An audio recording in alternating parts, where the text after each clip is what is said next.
কি? ক্ষমতা হচ্ছে যে একক সময়ে একটা ব্যক্তি অথবা যে উৎস থেকে কাজটা হবে সম্পাদিত যে কাজের পরিমাণ সেটাই হচ্ছে তার ক্ষমতা বা পাওয়ার। ঠিক আছে, এখান থেকে আমরা গাণিতিক ব্যাখ্যা দিতে পারি, তাই না? যে ধরো যে টি সময়ে কোন একটা ব্যক্তি বা বস্তু তার কাজের পরিমাণ, কাজ হচ্ছে W, এতটুকু কাজ করছে, ঠিক আছে? তাহলে তার পাওয়ার কি হবে? তার পাওয়ার হবে W/T। ঠিক আছে, ঠিক আগের মতোই কাজ এবং ক্ষমতার ক্ষেত্রে যেরকম তোমার কি আসতে পারে, এখানে তিনটা জিনিস আসতে পারে, এমসিকিউ আসতে পারে। সেই এমসিকিউ গুলো তোমাদের দেখাই দিই। সেটা হচ্ছে ক্ষমতা এখানে কি আসতে পারে? ক্ষমতার প্রথমে আসো একক আসতে পারে, তাই না? যে ক্ষমতার একক কি? ক্ষমতাটা কোথা থেকে আসলো? W/T, তাই তো? আচ্ছা, ওয়াট, তাহলে ওয়াট মানে কাজ বা শক্তি, শক্তির একক কি? জুল, আর সময়ের একক হচ্ছে সেকেন্ড। তাহলে ক্ষমতার একক হবে ওয়াট। ঠিক আছে, ক্ষমতার একক কি? ওয়াট। আচ্ছা, এবার এখান থেকে আসতে পারে তোমার মাত্রা আসতে পারে, মাত্রা। তাহলে মাত্রাটা আমি তোমাদের একটু দেখাই দিই। মাত্রাটা হচ্ছে তাহলে এখানে কাজ বাই হচ্ছে সময়। কাজের ক্ষেত্রে আমরা কি বের করছিলাম? আমরা m l square into t inverse কত 2 বের করছিলাম, তাই না? কাজের ক্ষেত্রে, কাজ বা শক্তির ক্ষেত্রে। আর এখানে আরেকটা সময় যোগ হয়েছে, তাহলে কি হবে? m l square t inverse কত 3। আর ক্ষমতা, এটা হচ্ছে ক্ষমতার মাত্রা। ঠিক আছে, এবার আসো ক্ষমতার রাশি।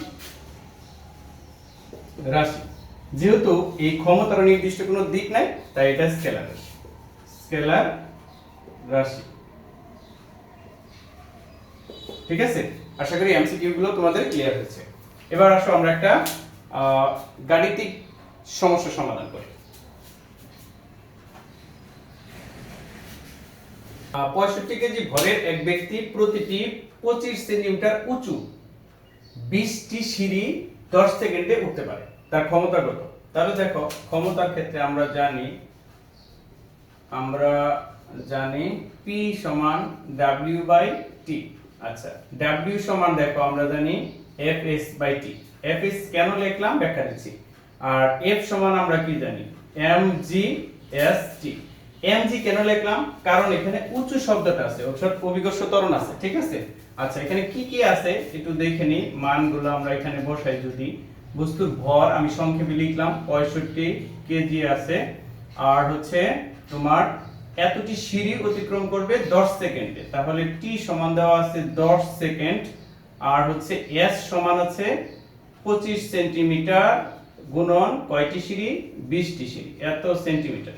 তাহলে কত হবে? 500 সেন্টিমিটার বা 5 মিটার।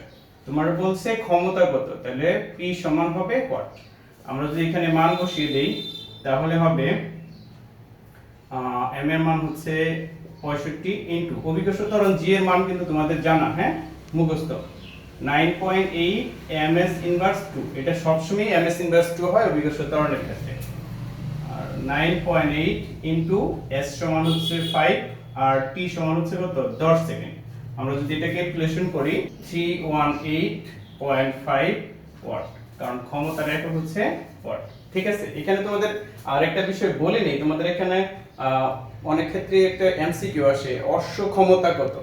যেহেতু এখানে এই ওয়ার্ডের কথাটা চলে আসলো, তাই তোমাদের এমসিকিউ এখানে তিনটা এমসিকিউ আমি লিখছি। এই তিনটা এমসিকিউ বেশিরভাগই এসে থাকে। যেমন 1 কিলো ওয়াট, এটা হচ্ছে 10 টু দি পাওয়ার 3 অর্থাৎ 1000, আর মেগা ওয়াট মানে হচ্ছে 10 to the power 6, R HP মানে হচ্ছে হর্স পাওয়ার, সেই ক্ষেত্রে 746 ওয়াট। তোমাদের এই এমসিকিউটা সবসময় আসে, বেশিরভাগ ক্ষেত্রে এই এমসিকিউটা আসে। এই হর্স পাওয়ারটা মূলত হচ্ছে যে আমরা যে মেশিন ব্যবহার করি সেই ক্ষেত্রে কিন্তু বলে থাকে, তাই না? কত পাওয়ারের মানে কত হর্স পাওয়ার, এরকম আর কি বোঝায়। ঠিক আছে।